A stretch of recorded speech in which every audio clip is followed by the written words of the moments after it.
And now, ladies and gentlemen, it's time for Jonesin' with Jeff Drake.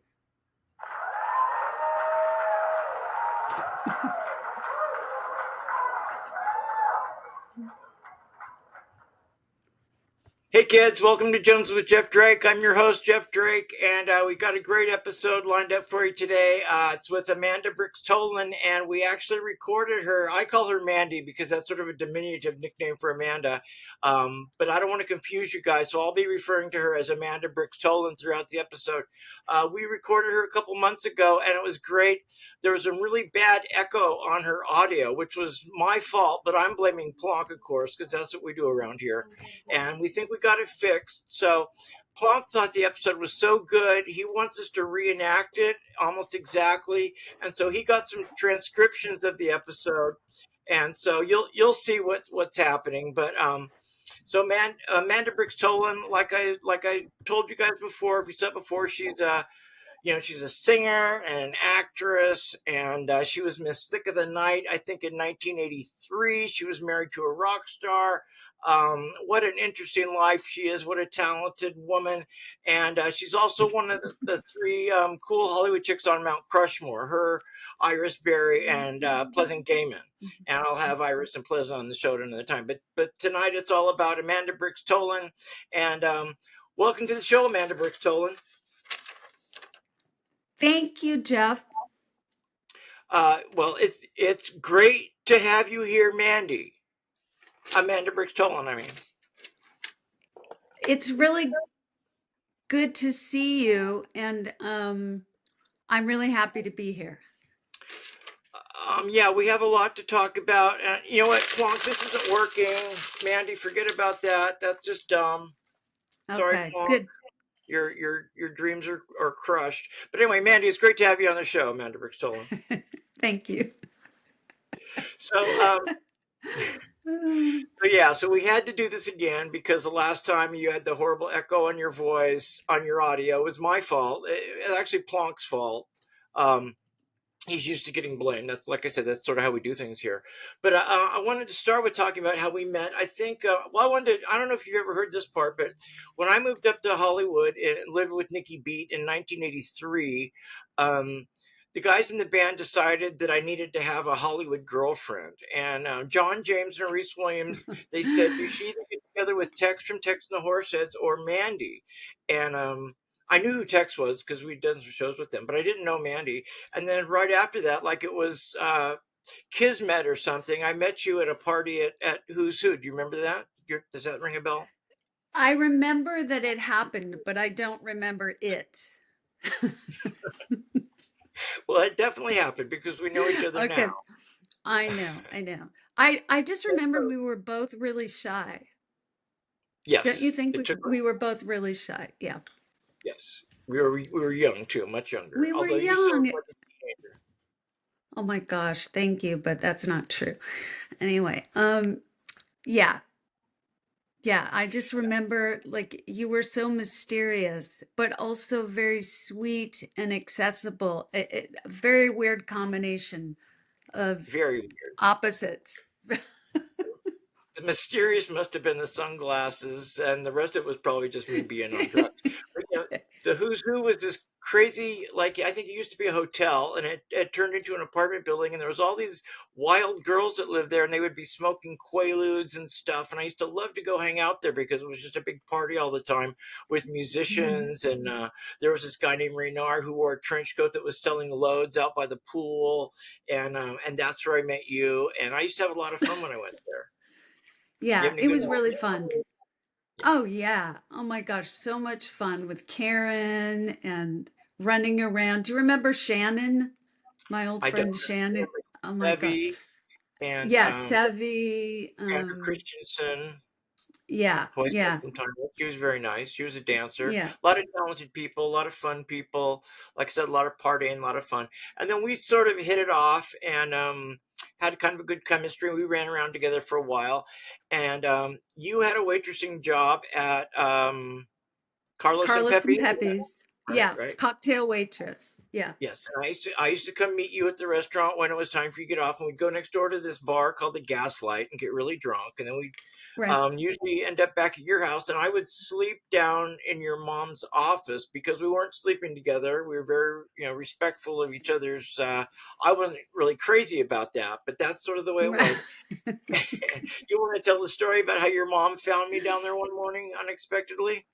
Yes, it was really funny. I actually forgot about this until recently. I think I was just like updating her on your life and stuff. And she goes, I'll never forget that morning. I went down to my office to get something, and the door opens, and there's this guy who answering the door with giant black hair and sunglasses on, and I had no idea. She always says, I thought I was in the Twilight Zone. That's her like favorite saying. And I Well, at thought, least you knew we weren't sleeping together, right? I mean, if I was sleeping down there, right, then everything was above board. And so exactly. when we used to do stuff like when we used to hang out a lot together, one of the things we did was we played the dictionary game. And what that was is it usually was after some drinking, and I think most of the time it was at my house in Venice. We lived in Venice with me and the band. Mhm. And do you remember the night that I think the first time we did, there was all these fleas jumping on us, and we had to get it fumigated because I wasn't, because they won't. I'm too toxic. They won't bite me. But I think you were getting Oh my bitten by God. fleas. Don't remember that? Okay, I don't remember that. No, I don't remember that. Um, that's the night we started playing the dictionary game. I think so. Is that I what you're think that saying? was Oh, okay. the I start. I don't see the connection. Like we were getting flea bitten, and we're like, let's play a word game. We were drunk, Oh, okay. All right. and so we were having fun. And the way the dictionary game would go is Mandy would challenge me by picking a random word out of the dictionary, and I would do my best to define it. And more often than not, I was lucky and I got it at least right or right adjacent. That's my new favorite thing, is adjacent. And so to commemorate the dictionary game, we're actually going to demonstrate it for you guys. So Mandy's got some words she prepared. Yay! And like I gotta admit, I almost never got it wrong. I mean, I was so good at this game. It blew Mandy away. Tell him how dumbfounded you were. Not dumb, but dumbfounded by how good I was at that. I couldn't believe it. Like, I mean, I would literally just open the book randomly and pick any word, and he always got it right. Yeah, every time. Yeah, Every time. yeah, So we're going to yeah. demonstrate that again for you guys. You probably won't have as much fun watching as we did when we did it when we were drinking and young. And I mean, we were easily entertained in those days. Easily Even amused. Yeah. yeah, easily. Um, So Now I do have to say that I had to pre-select these words, so I'm not opening the book now and randomly pointing at a word. Okay. So it might be a little bit tougher than it was, but Yeah. I'm confident. I'm going to do my best, and when possible, I'll also try to just show off my huge brain and let you know whether the word came from the Greek, the Roman, French, whatever the origins of the word, and I'll define it as best I can. Okay, so go Okay. ahead, All Mandy. right. Try to stump All the right. big brain here. Okay. Here we go. The first word. Bumfuzzle. Can you spell it? Bumfuzzle. Bumfuzzle. Okay. Obviously from the ancient Greek. I would say bum puzzle is it's a device when you're constipated, and it helps you with the movement of your bowels. Oh my God. No, No, wrong. No. But actually, that sounds well, better. It should be it does. that. No, I was the sure that was right. definition is to confuse or fluster. And I would say I'm bumfuzzled right now because I thought I Okay. nailed that one. Okay, so one for Mandy, none for me. Go ahead. Okay. Number two, Widdershins. One more time. Do you want Widdershins? Widdershins.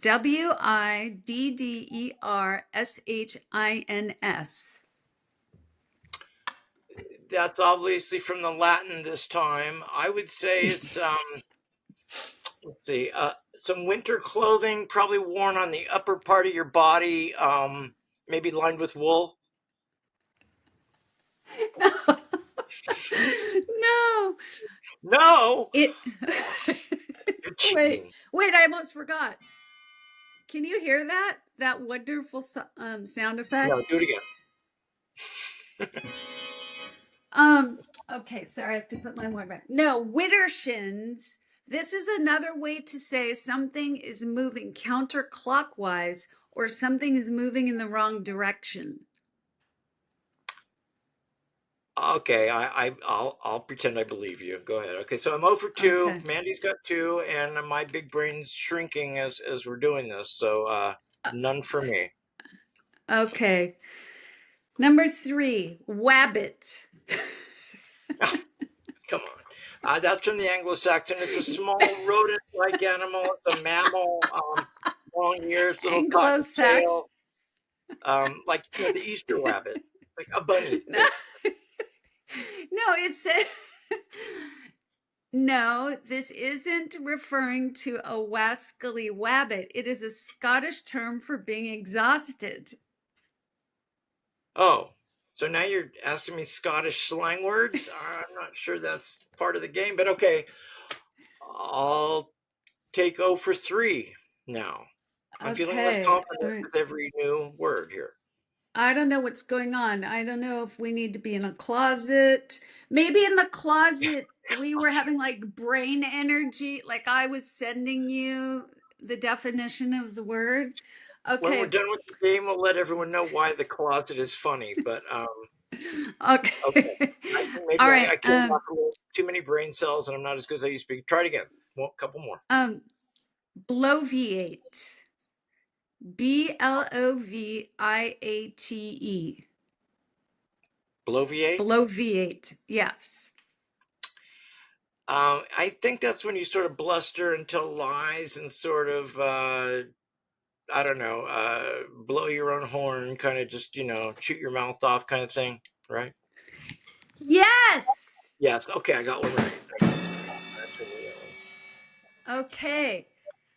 One funny thing about that word has been around since 1647. Oh, right at the end of the 30 Years' And War. oh no, that's a different word. Sorry, never mind.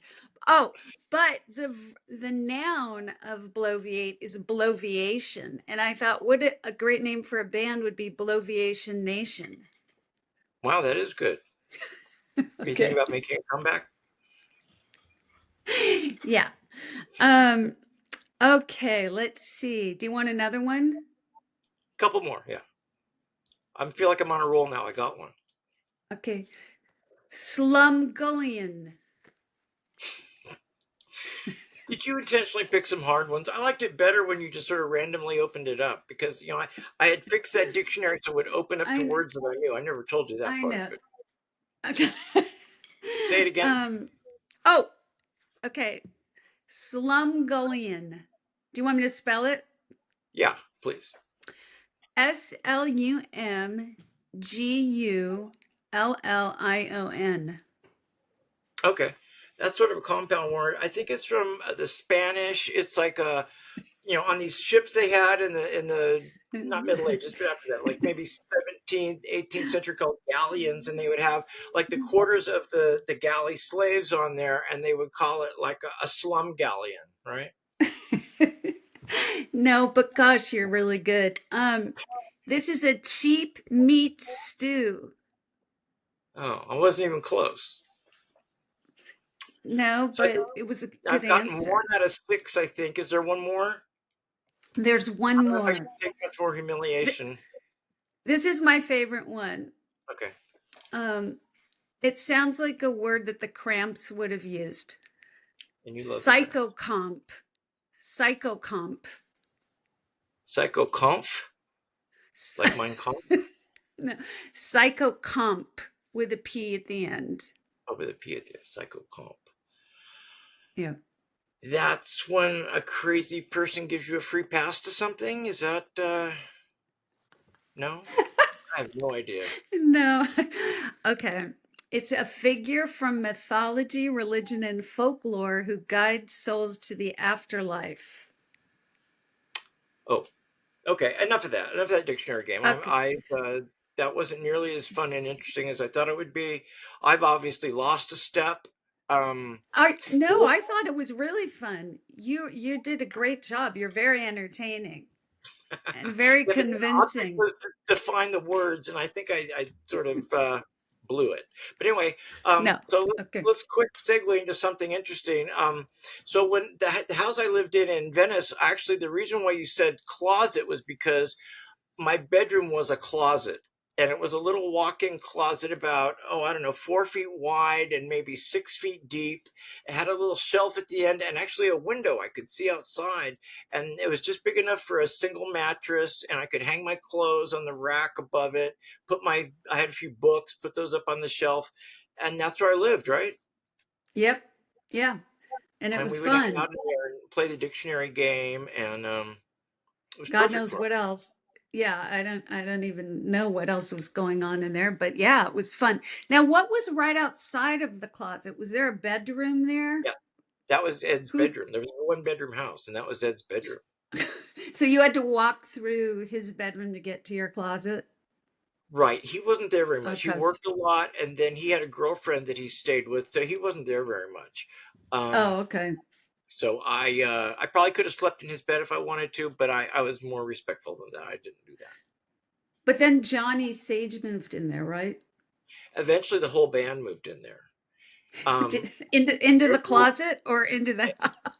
into the house. And when Ed moved out, I took the one bedroom and ended up Uh, nobody was in the closet. Him and Scott mhm, Franklin changed places. He moved in with Scott Franklin's girlfriend, and Scott Franklin moved into the band house into Ed's house in Venice. And then mm, Johnny Nation moved in. I mean Johnny Sage moved in. Paul Mars moved in. Our roadie Rob the Monger moved in. It was wild and decadent. But back to the okay. closet. You wrote a song about me that mentioned the closet indirectly, right? That's right. Yeah. Bedroom Eyes. And it was all about this guy with like really dreamy blue eyes who didn't have That a was me. bedroom. That Yep, was me. that was you. Bedroom That eyes, was but didn't you. have a bedroom. Exactly. So Exactly. my eyes sort of took the place of the bedroom, I guess, is the And it was a huge hit, as you know. it was. I think you Yeah, said that yeah. was the first song you ever wrote, right? It was. Yeah. And it just I remember poured that out one. of me. I must have just had so many feelings that were unresolved. I mean, literally, that song, wrote itself. I didn't even Wow, have to try. crazy. You were channeling me because at that time I was writing songs. You probably were channeling and just it's like a radio antenna. You just picked it up Right. out of the Exactly. atmosphere. So, Exactly. so we ran around together for a little while, and we eventually parted company. And then, in the meantime, well, we did Amanda Jones together about 10 years later. But in the meantime, you married a rock star, and then Hmm. you weren't married after a little while. And then we ran into each other Hmm. one night at the Coconut Teaser. Right? Is that the way the story goes? Yeah. Well, I think the first night we ran into each other at the lingerie when you did your like comeback show after you got out of prison. Right. Okay. I don't remember that, Yeah. but Okay. yeah, And that, we did the show at the lingerie. I got in a car yeah. accident that morning on the way to work, so I was kind of banged up, but Oh my that was fun. God. And then I think you must have invited me to see you at the Coconut Teaser because I could never Exactly. remember how I ended up there. And you were playing with another band with a bunch of goons, and you were the singer. And the thing I remember distinctly is you guys did Burning Love, and I thought you really did a good version. You really belted it out. And I thought, I didn't even know you could. Mm, I mean, I saw you in the Lame Flames, but I'd never seen you in that sort of with a rock band playing like that because the Lame mhm. Flames sang to I didn't even mention the Lame Flames, so you did the Lame Flames. You want to talk about that at all? Yeah, just that it was really great and fun, and we wore red jock straps over black fishnets, and we did funny rap songs basically to eventually we had a band, which was the Apes from Sandman and the Apes, the three Tiemann brothers, Right, but and sometimes they you wrote played the backing great case, music right? for us. Yeah, so they would play like for us and we would do our rap songs, including Bedroom Eyes. And we had so much fun, just we had a great time. It was really a great, I don't know, great memory. It's a great memory. They were Um, great. You performed at a Jones's benefit at the Roxy. Do you remember that? well, I think that's the first time we played Bedroom Eyes live, and I Oh, don't know if I told you live. I don't know if I told you or if we even really spoke that night, but I remember maybe I I was told gonna. you afterward. Oh, that song we played was written about you. Yeah. I still feel honored. So anyway, so you Oh, did the good. Lame Flames. You were married and then unmarried, and then so I saw you at the Coconut Teaser that night, and I was Yeah. sitting there watching you, thinking. And at that time, I was getting really tired. I'd just gotten out of prison. I was getting really tired of doing the Joneses. It seemed like I was in more of a Joneses tribute band at that point. Although we were doing some new stuff, and I did some recordings after that. But I approached you and said, "Hey, Mandy, let's do a band, right?"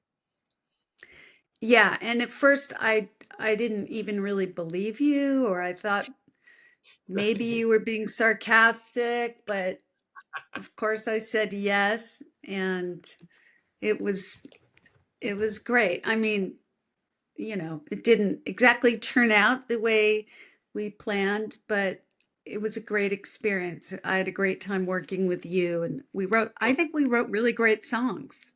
I think we did too. It was really fun Yeah. collaborating with you. I'd never been in a situation where I had anybody I was able to collaborate with, and it was great. It seemed like sometimes we could like almost read each other's minds. You wrote great words. In fact, I wanted you to talk about this. We did an EP for Bomp, which the very first time we ever played was the Coconut Teaser, and Greg Shaw approached you and said, "I want to record your band." And so he did. And one of the songs on there that I really liked was called Kathy's Kiss. Why don't you talk about that? It was brilliant. Well, Kathy's Kiss was at the time I was having my bedroom painted, and the color I chose on the color chart was called Kathy's Kiss, and it was, of course, a light pink color. And I don't know why, but all of a sudden it just came to mind, oh, what if this was a song about a girl? So I started writing it, and the whole thing was like comparing it to, certain aspects of paint, like she's on the wall, you know, Poison yeah, poison or the fumes, she's perfume. stealing my Okay. man. Yeah, it was all about she stole my man. So, The paint yeah, stole your. Yeah, brilliant. exactly. I love that song. I think it's good. And I tell people, and Thank you. I'm being sincere when I say I think Amanda Jones was the best band I was ever in. Much better than the Joneses. Mm, I thought the songs were more well written. I thought I was playing the best guitar of my miserable career during that point. You obviously could sing a lot better than I could. You were better looking, more had more charisma on stage. I just thought it mm. was all around was a much better band. At that time, our sort of rivals in Hollywood was a band called the Darlings, and I think they were a little established before we came up. I think we kind of were sort of up and coming, and they had already sort of staked out their territory. But I really thought that we were the better band. I mean, I tell Paige that all the time. We're good friends, but I still think You Amanda tell her Jones. that? I do tell her Oh that. my goodness. I think she knows that. I mean, come on. Oh. She's Well, I she's. just think different, first of all, thank you for saying all those nice things. But Oh, I really.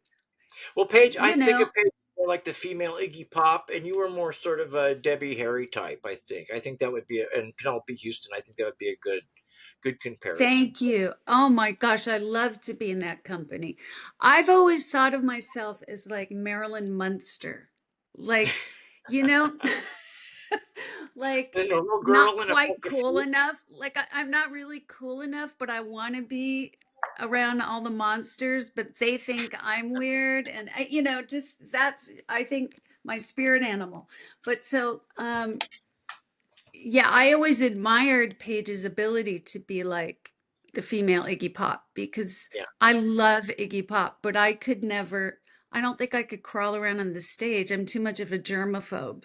Yeah, that's not your vibe. You get Yeah. all dirty and stuff, and Yeah, you'd I'd have to get like dirty and check stuff. first. And yeah, But I where did love, I loved that you played guitar and I could actually sing melodies over it. And in that way, I do think it was kind of Blondie-esque.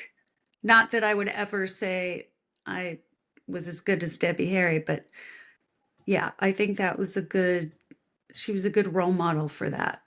yeah, and we were. I think we were a little harder than Blondie. When people ask me to describe the band, I say sort of a cross between Blondie and the Avengers, because we were sort of hard rocking like the Avengers, but it had that sort of pop thing like Blondie, and I thought you pulled it off great. I thought it was a great band, and Sean was great. The drummer that recorded with us, and Keith, the bass player, was funny. We'd put those Frankenstein things on his I neck when we know, were I playing. know. He sang really good backup vocals, and I just enjoyed playing guitar and singing backups and not being the front person, because I don't like singing, and so I felt a lot more comfortable in that role than I do as the front man in the Joneses. I still feel like I'm out of place doing that. Oh my gosh. Well, that's not true, but I understand. I Yeah, mean, true. I may be wrong, but it no, is.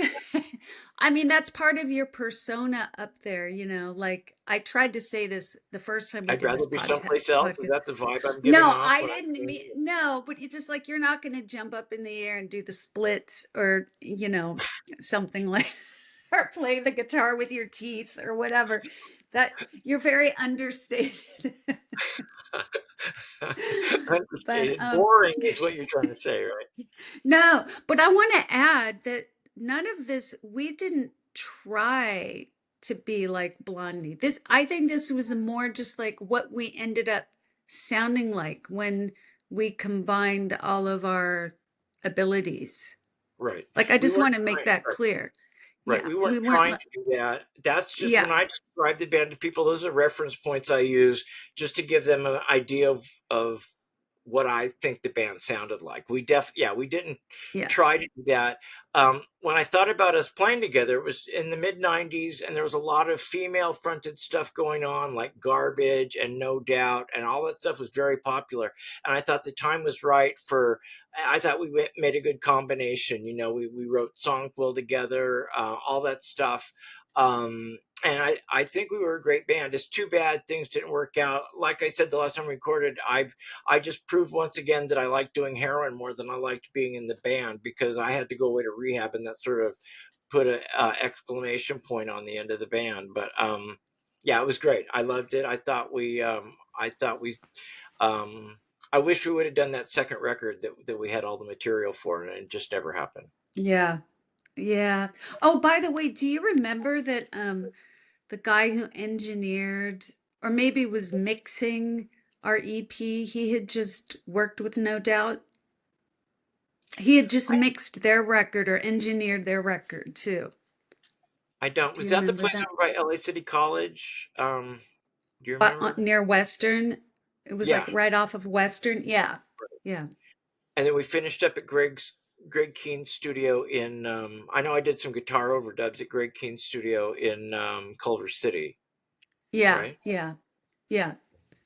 And And is that place on Western where we did the? Do you remember where we did the basic tracks at I all? thought I we don't. did those at Greg's. We may have. I We thought. may have. I don't remember. So long Oh, ago. oh, wait. I want to say one more thing. One more influence. I definitely think is the New York Dolls, and not just because of your guitar playing style, but the campiness. And remember, we did that David Johansen cover. Yes, not that much. That was so much fun. I loved singing that song. Yeah, Yeah. another song I thought we did that was good was sort of in that sort of campy style was "You Don't Blow My Skirt Up Anymore," and that Oh, was your song that you wrote yes. for. Well, you Brilliant. told me you gave me that saying. I had never heard that saying before. I was trying to write a song about something like that, and you the one who said, "Oh, blow my skirt up." And I was like, "What's that?" And then you told me you That told me sounds about your skirt. You said yeah, you don't blow my skirt up anymore. Yeah, you don't do it for me anymore. That's sort of what that yeah. means. Yeah. Yeah, it was a good And one. so, And yeah, that's that the one was thing I fun. really miss about not being that band is collaborating and writing songs like that, because we had such a good time doing it. We made each other laugh, and while we were doing it, which it didn't even seem like work. It seemed like we were just having fun, and yeah, it was great. It was a Yeah. great time. I still think we make each other laugh though. I mean, like whenever I talk to you, even if we're just like messaging each other, I feel like there's always a great camaraderie and banter between us. Do Well, yeah, I you? mean, even though we Okay. dated a long time ago and then we're in the band together, we never became enemies. We always were friends, and that's great too. I mean, we Yeah. obviously respect each other and have a good time and all that stuff. And yeah, it's great. That's why you're up on Mount Yeah. Rushmore. You're actually probably the middle. There's like the Olympics when they give out the medals. You'd be like the gold medal, and then plus. Thank you. I guess. Thank I don't you. know. I'm just babbling here. Okay. So anyway, there's no echo this time. I think we're actually doing it. And the cat, remember the cat jumped up on the laptop the last episode, and you had to sit there for about 10 minutes going, "Where'd he go? Yes. What happened? What do I do now?" Yes. But you're such Yeah. a pro. You kept your composure, and you didn't freak out or leave. And Leave my own house. it looks like we're gonna get all the way through this one. What time is it? Anyway, Yay. um, so now you're happily married and you have two children, right? Hazel and Clyde, right? Yeah. I mean, they're adults, but they're You're still my adults now. Wow, children. that's Yeah. amazing that you have adult Yeah. children. 26 and 23. Oh my gosh, I've never met Yeah. them. I'm sure they're great kids or great adults now. But yeah, and any thoughts of making a comeback and getting back into showbiz, anything like that? Of course, I think about it, or I think, what if things had been different? And my mom is still a stage mom. I mean, anytime I say something funny, she says, "You could be doing my act. I could rewrite it from your perspective. You could get 15 minutes together and get," and I'm like, "Mom, I'm just trying to finish my laundry." You know, I Because just, people don't know your mom was a successful comic that was like Johnny Mathis's yes. opening act for decades, right? Yeah, yeah, and she was a TV writer, and she just still can't stop. I mean, she just thinks like that. She has like has business cards, and she's always like, "I need to update my bio," She just um but I don't know. I'm sure, yeah, I have fantasies about it, but I just don't know how practical it would be. What about you?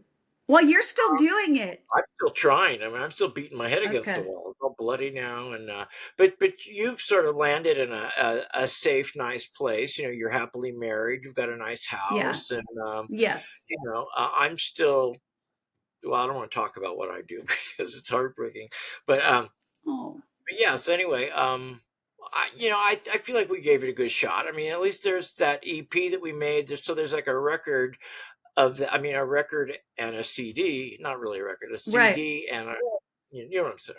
Anyway, Yes, it's absolutely. documented, and Yeah, there's tangible proof. It's documented. And you know what? proves that we're not just It's making a all this up. great story. It's a great story. I mean, nobody, like the women I work with are like, "What? You used to be in a band?" And then I slowly peel back the onion and share tidbits with them. And but I do miss that, but you know, I don't think I could have done both. I mean, even though my mom did both career and homemaking and stuff, I was all in when I was in the music scene. And I don't know if I could do both things at the same time. Well, I think you've been really both successful at both. It seemed like you didn't waste a lot of time after the band broke up, and it wasn't long before you met Steve. I'm not saying that in any Yeah. kind of derogatory way, but you met Steve, and then Yeah. I mean, that was only 30 years ago, and you said your oldest child is 26, so there wasn't a huge pie whack it. Stay away from the computer. Come on. Everybody say hi to Oh Pie my god. Wacket. Hi, Pie Wacket. Anyhow, so yeah, it was great, Yeah. and I'm sure Yeah. you were a great mom. I think Mm, to most of thank you. that time, I was married and I went up north, so we weren't in as close a contact as we have been in the past and as we are now. But um, Right. a lot of time has passed. It's been 30 years since we did Amanda Jones, right? Oh my God, I can't believe that. I know, I know. So And weird. we were already in Um, our 30s at that point, so it wasn't like we were kids when we were doing Amanda Jones. no, Yeah, no. I mean, I thought I was too old to be doing anything. And now if I ever were in a band again, we would have to be playing at 5 o'clock in the evening because right. I'm usually in my pajamas by 8. uh, not trying to burst anybody's bubble about how fabulous I am, but yeah. And So Amanda Jones was 10 years after we met, so we'd already known each other a long time before we did that.